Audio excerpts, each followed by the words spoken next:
Good morning. Adjusting the camera here. Okay. Good morning, everybody who came here. Hach time shalosh, 16 people. All right, we have making progress. It's our morning Tanya. Today is Wednesday, January 7th, 2024. We continue on Tanya. It's a lesson number 10. 10 or 11? 10. In the previous 10 lessons from 0, 1, 2, 3 up to 9. Today's 10. We discussed introduction to the Tanya by Rabbi Shneir Zalman of Liadi, and in a book written by Rabbi Chaim Miller. We talk about introduction. It talks about what is Tanya. It's going through historical data, when Baal Shem Tov started the Hasidim tradition, and on, passed it on to Maggid al-Medrich, then to Rabbi Shneir Zalman Liadi, and then he talks about position between the Gnagdim, traditional Jewish observance, and the Hasidim, the new trend at that time. He doesn't talk in the book about Baal Shem Tov, how Baal Shem Tov got that idea. So he got it from Kabbalists across on the west side of Carpathian Mountains in Romania, western Romania area, eastern Hungary. But that's different books. But today we talked about soul. We talk about quote unquote duality of two souls in the human body, and one is like an orange. The peel of the orange containing the fruit. The fruit is a good soul, the divine soul, and the outer shell, the peel, is the animalistic soul. Both are needed, but both have to be used for the right way. To get to your spiritual soul, you have to go through the peel. And that's what we discussed yesterday, lesson number 9. Now let's talk about today practical implication. It comes to the core belief fundamentally, because Tanya says the purpose of the Tanya, the purpose of the studying is how do I get closer to God? The Rebbe had a lot of followers. People came to him and asked him questions. Well, think about it. This is the middle of 18th century, like 1750 or something like that. Usually very few people came and asked him esoteric questions of the nature of the 10 Sfirot, the nature of the infinite light, the nature, all these questions are asked by the few specialists. Most people came and said, listen, I have a problem with my wife, or I don't have a job, or I am sick. Can you help me? That's probably, and even today, 95% of questions, and many times, even today, when asked rabbis a question or something, rabbis would say, well, pray to God, everything will be okay. I don't want to trivialize it, but I'm saying sometimes people want to have a meaningful answer that, what should I do specifically? Okay, so imagine now the concept of this soul wrapped in, and as I mentioned before, orange peel also can be used. You can peel it, you can cook it, you can make marmalade, nice cream, nice jam. So our animalistic soul is not necessarily all bad, but it protects itself. It protects the body. It wants to take care of our egotistic earthly needs. And the divine soul takes care of the more elevated, Epicurean types of thinking, types of action. So imagine the orchard. This is how universe can be easily explained, I think. Imagine the orchard. In orchards, there are many, many trees, orange trees, apple trees, grapefruit trees, pears, and whatnot. Every nation is a different tree. The Jews, which is kind of unique. Christians are basically a mix from different national backgrounds. Italian Christians, French Christians, Russian Christians, American Christians. But Jews have genetic part to that. The Jewish, he looks Jewish. So it's Jewish, and they believe, and religion. Yes, you can argue that Jews are not religious, and they're also converts, non-Jewish, not genetically Jews converted into the Judaism, and they are equally accepted in Judaism. the Kabbalah believes that they have actually Jewish souls, that at birth kind of mistakenly was put in this particular body and eventually finds itself and becomes Jewish. But that's a different discussion. But in this orchard, the Jewish tree is, imagine the God being the Jewish tree. It's all together, one tree. Can you say for me that my hand and me are separate? Well, hand is part of me, but I can say this is a hand, this is a head, this is legs, body, organs. So the tree is that overall. And in it, there are branches leading to the oranges.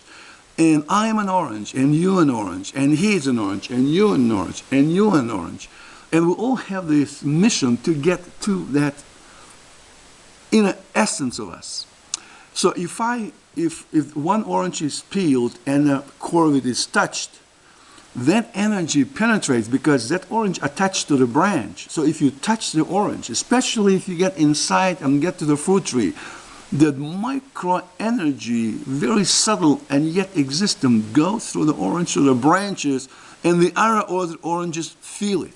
So if I do something not good, Aveira, here in Israel, that some Jew in Australia can feel the effects of that. So we feel for each other. This is how the entire universe is contained. And my job is to reach my inner side and to become a better human being, the better goal. Now, people would say, quite frankly, let's be straight about it. Many people say, listen, if somebody, let's address specific issues. If somebody has no job and he's suffering from loneliness or anxiety or compulsive obsessive disorder, whatever they call it, CBC, CDS, I don't remember the names, and say, listen, I'm going to the doctor and it doesn't help. Now you tell this guy, well, learn Tanya, and through the Tanya, it will be okay. Well, it's very, usually, unfortunately, to many people, not very convincing. People would say, well, all this nice. I go to synagogue, I pray, I study, I do Tanya, and in the meantime, I don't feel good. And I have to go to the doctor, or I still don't have a job, or I have arguments with my wife, or with my family. So would it work? I think, from my experience, when you talk to people kind of quiet about it. They say, well, they push the party line. In other words, well, we have to get up in the morning, we have to pray, we have to do this. This is good. We're good Jews. We have to find Hashem. It's all about Hashem. But I don't feel good. And many very observant, honest, good people would that desire to learn Torah, to study Torah, to pray, to be a good Jew, also helps their health, also helps their problem in life. But sometimes it doesn't. So how do you explain that? Would you say to the person, maybe you didn't really fully reach that core? You're really not with unity with Hashem, that's why you have those problems? Well, for somebody to say that, it will be a little presumptuous. It's a coming to a rabbi and saying, listen, rabbi, I have all these problems, I pray every day, I completely lose myself in prayer, and yet, I have this problem, I have this disease, or my family have this problem. What do I do? Why is it not working? People have these questions. What would you, as a rabbi, would answer this question? Or as a friend, how would you answer that? If you start saying, well, I guess you don't pray enough, well, who are you to say? It was very presumptuous to say that. So that's a topic that we want to explore a little bit further. Questions? Yeah. Or is God too demanding of us? Is He desires for us to have such a close attachment to God that everything gets solved? Is it really too much? Can we get a break? That it's not as tough to go through to do this. So it would be interesting to see that if we do a survey of 100 people and would say, well, you prayed it, and people say, I have a miracle. I prayed and the miracle happened. And another person says, I do all my life. I did it for years and it doesn't seem to work. I don't give up. I do it. So how do people respond to that? How do they reconcile this? And another answer could be, well, in the next world, when you die, go to heaven, then it all pays off. Yes, you suffered here and your sufferings are gone when you die. It's good answer too. But many people say, "But why can it be improved even in this world, right now? I mean, I don't feel good. I feel so bad for another person suffering. Why is he suffering? He's a good Jew. He's such an observant Jew, helps everybody, and yet all the trouble happened to him."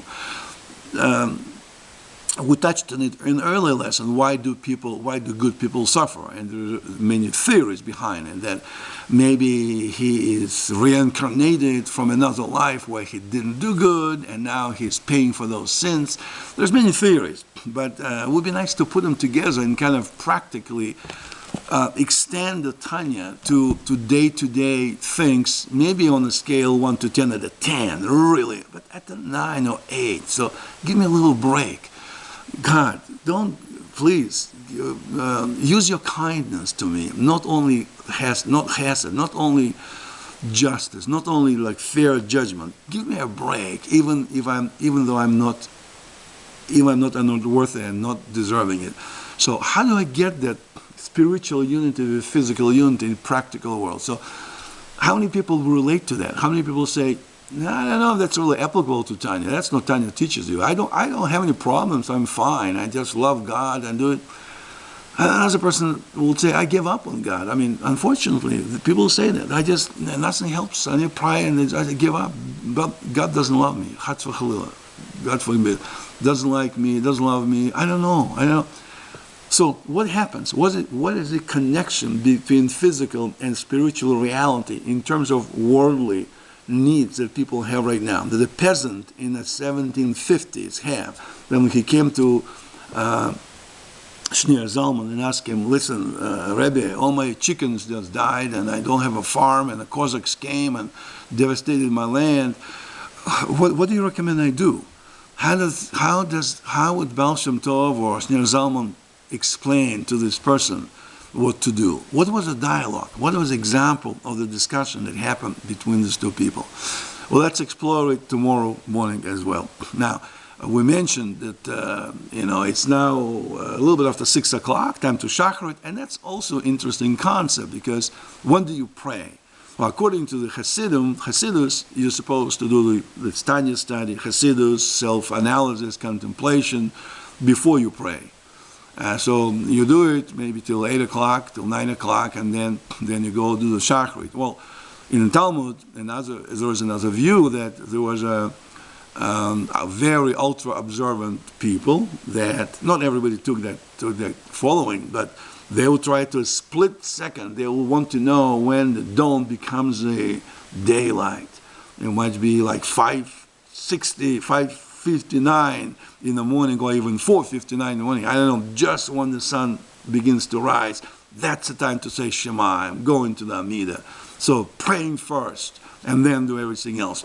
Well, so in that case, it's just a matter of the custom. In one customs, you do all these warm-up works. Maybe for a couple of hours, go to mikveh, do this, study, what we do now, and then go pray. Or do you pray first, and then you go and do study lessons, Torah lessons, and then go to work? Or do you something in between? Maybe do brief prayers, and then do the studies, and then go to more extended prayers. So it's hard to tell, but there are different minhagim, different traditions. All good. Who knows? God only knows. And God gave us different traditions, that each tradition differs from another tradition, but in the end of the day, we're all the orange tree that all Jews connected. The other nations, I don't know. The Christians are the apple tree that also have the effect on each other or not. With Muslims and Hindus, Zoroastrianism, do they also have similar connection I'm describing? I don't know. I don't know enough about Hinduism to know what it says. I guess my suspicion is they probably have similar concept of mutual connection of one human being to another. Probably even crossing the boundaries, not only Jews and not only Jews, and not only Christians, and not only Muslims, but all humanity from Adam and Eve. I don't know how does Tanya reflect on this connection between Jews versus connection entire humanity. I think Tanya and our Midrash and our tradition differentiates the Jewish connections from the connection between non-Jews or Jews with non-Jews. The Talmud certainly differentiates in terms of laws, practical laws, what do we do? here. But as far as the esoteric connections of the soul on the soul level of one human being to another one, that will be interesting discussion for the next time. So again, Shavua Tov, or I guess Shabbat Shalom, I can already say it's already Wednesday, and we'll see you tomorrow morning.